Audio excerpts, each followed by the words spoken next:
కూటమి ప్రభుత్వం వైసీపీ అధినేత జగన్మోహన్ రెడ్డికి, జగన్మోహన్ రెడ్డి సోదరుడైనటువంటి అవినాష్ రెడ్డికి భారీ ఝలక్కిచ్చింది.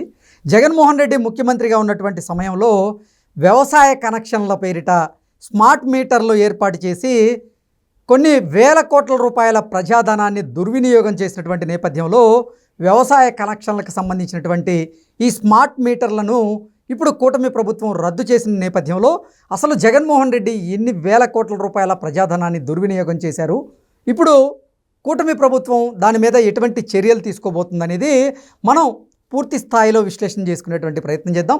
ప్రస్తుతం మనతో పాటున్నారు ప్రముఖ రాజకీయ విశ్లేషకులు అంకమరావు గారు. సార్తో మాట్లాడదాం. సార్ నమస్తే. సార్ నమస్తే కృష్ణ. సార్, వ్యవసాయ కలెక్షన్లకి స్మార్ట్ మీటర్లు అమర్చేటువంటి పేరుతో ఆ నెపంతో కోట్ల రూపాయల ప్రజాధనాన్ని గతంలో జగన్మోహన్ రెడ్డి ముఖ్యమంత్రిగా ఉన్నటువంటి సమయంలో దుర్వినియోగం చేశారు. ఈ నేపథ్యంలోనే జగన్మోహన్ రెడ్డికి అలాగే అవినాష్ రెడ్డికి ఇప్పుడు కూటమి ప్రభుత్వం భారీ ఝలక్కిచ్చింది. ఏంటి సార్, ఎన్ని వేల కోట్ల రూపాయలు జగన్మోహన్ రెడ్డి హయాంలో దుర్వినియోగం అయింది అంటే ఏం చెప్తారు? 6,500 కోట్ల రూపాయలు అని చెప్పి లెక్క తేలుతుంది మనకి. అంటే ఒక్కొక్క కనెక్షన్కి అయ్యే ఖర్చు 35,000 రూపాయలు. అది 18,58,000 విద్యుత్ మీటర్లు పెట్టాలని వాళ్ళ ప్రపోజల్. అంటే అన్ని కనెక్షన్స్ ఉన్నాయి మామూలుగా, అటన్నిటికి కూడా మీటర్లు పెట్టాలనేది నాటి ప్రభుత్వం తలంపు. అది అవినాష్ రెడ్డి గారి బినామీ అని ప్రపంచం మొత్తం తెలుసు, ప్రత్యేకంగా మనం చెప్పుకోవాల్సిన అవసరం ఏం లేదు. అంటే షిరిడి సాయి ఎలక్ట్రికల్స్ అంటే ఇక్కడ వాళ్ళకి లబ్ధి చేకూర్చే విధంగా పక్క రాష్ట్రాల్లోనూ వేరే చాట ఉన్న దానికంటే కూడా అదనంగా చెల్లిస్తూ కమిషన్లు దండుకోవడం కోసం వాళ్ళకి లబ్ధి చేకూరిస్తే వాళ్ళ మనుషులే కాబట్టి వాళ్ళకి రాజకీయ ప్రయోజనాలు చేకూరుస్తారు కదా, ఆ ఉద్దేశంతో వాళ్ళకి అవకాశం కలగజేశారు. ఇప్పుడు ఈ ప్రభుత్వం దాన్ని రద్దు చేయడం ద్వారా కొన్ని అభియోగాలకి అడ్డుకట్ట వేసిందని అయితే నేను భావిస్తున్నాను. అభియోగాలు ఏంటి సార్? అసలు మనకి కళ్ళ ముందు సాక్షాత్కారం. అభియోగాలంటే దానికి సంబంధించింది కాదు. ఈ ప్రభుత్వం మీద కూడా, ఈ ప్రభుత్వం వచ్చిన తర్వాత కూడా షిరిడి సాయి ఎలక్ట్రికల్కి మేలు చేసే విధంగా కొన్ని చర్యలు తీసుకుంటున్నారని కొన్ని రోజులుగా వార్తలు వస్తున్న నేపథ్యంలో ఇప్పుడు దీన్ని ఈ విధంగా వీళ్ళు ముందుకెళ్ళటం అనేది వాటికి అడ్డుకట్టబడిందని అయితే నేను భావిస్తున్నా. అంటే వాళ్ళు నిదానంగా ఒక్కొక్క పని చేసుకుంటూ వెళ్తున్నారు, ఎవరిని వదిలిపెట్టలేదని దీని ద్వారా స్పష్టం అవుతూ ఉంది. ఇది ముఖ్యంగా విద్యుత్తుకు సంబంధించినటువంటి సంస్కరణలో భాగంగా కావచ్చు, విద్యుత్తుల్లో జరిగిన లోపాలు అంటే ఆ వ్యవస్థలో జరిగిన లోపాలను అడ్డం పెట్టుకొని ఏ విధంగా ఎవరు ఎక్కడ ఎంత నొక్కేశారో అన్ని బయటకు తీసుకొచ్చే ఆలోచన చేస్తూ ఉన్నారు వీళ్ళు ముందుగా. ఇది ఒకటి గమనించుకోవాల్సిన అంశం.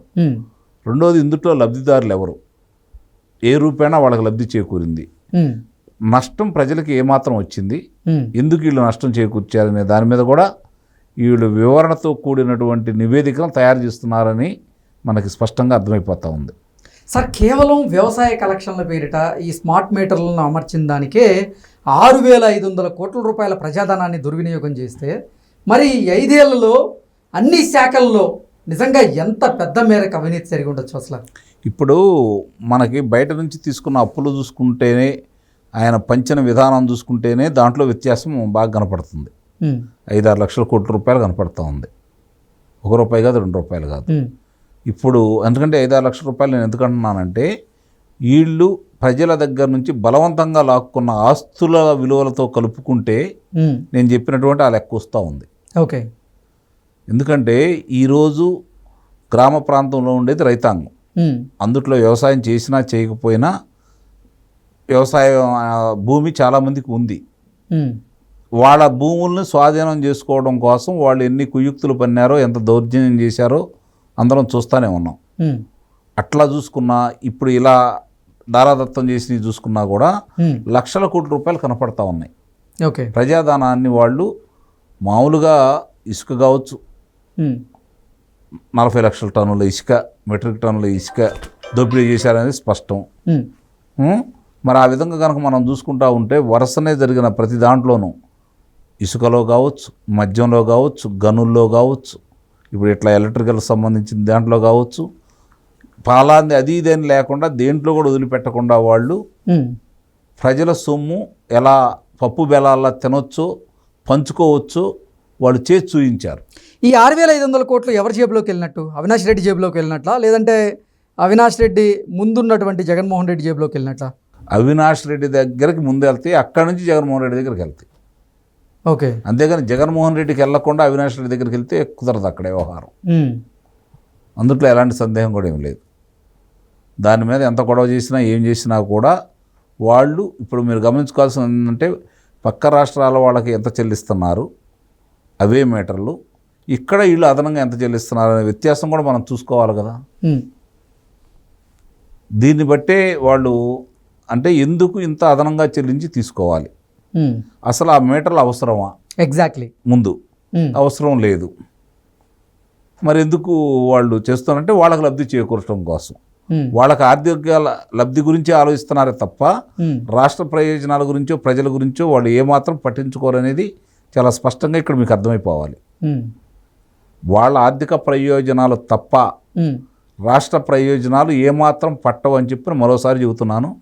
వాళ్ళు అలాంటి వాళ్ళే, వాళ్ళు ఆ విధంగానే వాళ్ళకి లబ్ధి చేకూరి ఏదైనా చేస్తారు. ఇన్ని వేల కోట్ల రూపాయల ప్రజాధనం దుర్వినియోగం అయితే మరి ఇప్పుడు కూటమి ప్రభుత్వం ఎటువంటి చర్యలు తీసుకోబోతుంది ఈ అంశం మీద? ఇప్పుడే కదా బయటకు వచ్చినాయి ఒక్కోటి. ఇప్పుడు రద్దు చేశారంటే చర్యలకు ఉపక్రమించినట్టే కదా, చర్యలకు ఉపక్రమించినట్టే కదా. అట్లాగే గతంలో ప్రజాధనాన్ని దుర్వినియోగం అయిన దాన్ని కూడా లెక్కలు బయటికి తీస్తారు. దానికి సంబంధించి ఏం జరిగింది, ఎట్లా జరిగింది. ఇప్పుడు ఒక విషయాన్ని వాళ్ళు ఏదో చెప్పి మేము ఎంత కొన్నామంటే కుదరదు కదా, దాని విలువ ఎంత, వాళ్ళు మార్కెట్లో ఎంతకు అమ్ముతున్నారు, ప్రభుత్వం దగ్గర ఎంత తీసుకున్నారు, ఇవి కూడా బయటికి తీస్తారు కదా.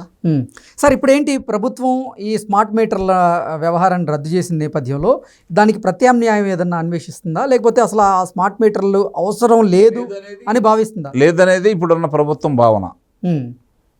అవసరం లేదు, ఓకే, రైతులు వినియోగం ఎంతైతే అంత దానికి వాళ్ళు డబ్బులు కడతారు, దీనికి మీటర్లు పెట్టి అదనంగా భారం ప్రభుత్వం మీద భారం పట్టడం ఎందుకు, ప్రజల మీద భారం అది తీసుకుంటే ఆ భారం అంతా ప్రజల మీదే కదా తీర్చేది, వాళ్ళైతే తీర్చరుగా, వాళ్ళు కమిషన్ వాళ్ళు దండుకుంటారు, భారం అంతా ప్రజల మీదే కదా పడేది. ఎగ్జాక్ట్లీ.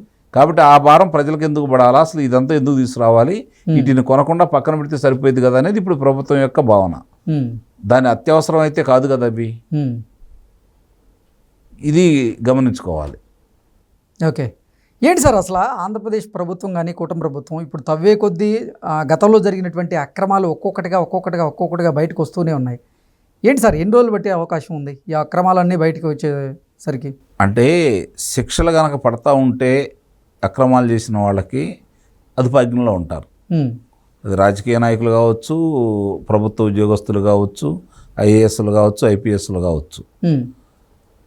ఎంత త్వరగా కుంభకోణాలు బయటకు వస్తున్నాయో దానిలో 1/5 వంతు కూడా శిక్షల పట్ల, అందువల్ల ఈ విధంగా తయారవుతుంది.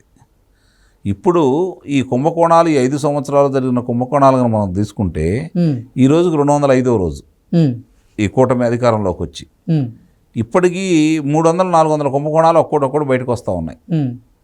గ్రామ స్థాయి నుంచి చూసుకుంటే ప్రభుత్వ పరంగా పెద్దల యొక్క ప్రమేయంతో జరిగినాయి. మరి ఇవన్నీ విచారించి ఇవన్నీ మళ్ళీ రికవరీ యాక్ట్ ప్రకారం డబ్బులు కనుక, అంటే రెవెన్యూ రికవరీ యాక్ట్ ప్రకారం వాళ్ళ దగ్గర డబ్బులు వసూలు చేసి, అపరాధ రుసుముతోటి గనక డబ్బులు వసూలు చేసి ప్రభుత్వ ఖజానా గనక డబ్బులు తీసుకురాగలిగితే ఈ కూటమి ప్రభుత్వాన్ని చిరస్థాయిగా వాళ్ళు ఈ పరిపాలన నిలబడిపోతుంది. ఓకే. ఎందుకంటే ₹1, ₹2 కాదు కదా, ఒక అంశం 2 అంశాలు కాదు కదా, వాళ్ళ కనపడని మనకు కనపడే అన్నింటినీ వాళ్ళు దూసుకుంటానే ఉన్నారుగా. మనకు తెలియని చాలా, ఇప్పుడు గనులకు సంబంధించి మనకు తెలిసింది గోరంతా, బయటికి రావాల్సింది ఇంకా కొండంత ఉంది. అలాగే ఇసుక కావచ్చు, మద్యం కావచ్చు, మరి ఇలాంటి ఎలక్ట్రికల్కి సంబంధించిన దాని గురించి కావచ్చు, ఇవన్నీ కూడా వరుస. ఇంతకంటే ఘోరాతి ఘోరం ఏంటంటే అమ్మఒడి కింద కూడా, అమ్మఒడిలో కూడా భారీ కుంభకోణం కనపడతా ఉంది కదా. మరి అలాగే పెన్షన్లో చూసుకున్నా కూడా కుంభకోణాలు కనపడతా ఉన్నాయి కదా. అంటే ఏది వదిలిపెట్టలేదు అనమాట వాళ్ళు. కాదేది అవినీతికి అనర్హం అంటారా? వీటన్నిటికంటే కూడా కొన్ని లక్షల ఎకరాలు చేతులు మారినాయి అని వాళ్ళ అన్యాయాలు కట్టబెట్టారనేది వార్తలు కూడా బయటకు వస్తూ ఉన్నాయి. మరి ఇవన్నీ బయటకు తీస్తే నిజంగానే ఈ కూటమి ప్రభుత్వాన్ని ప్రజలు ఎవరు మర్చిపోరు. Okay sir, thank you.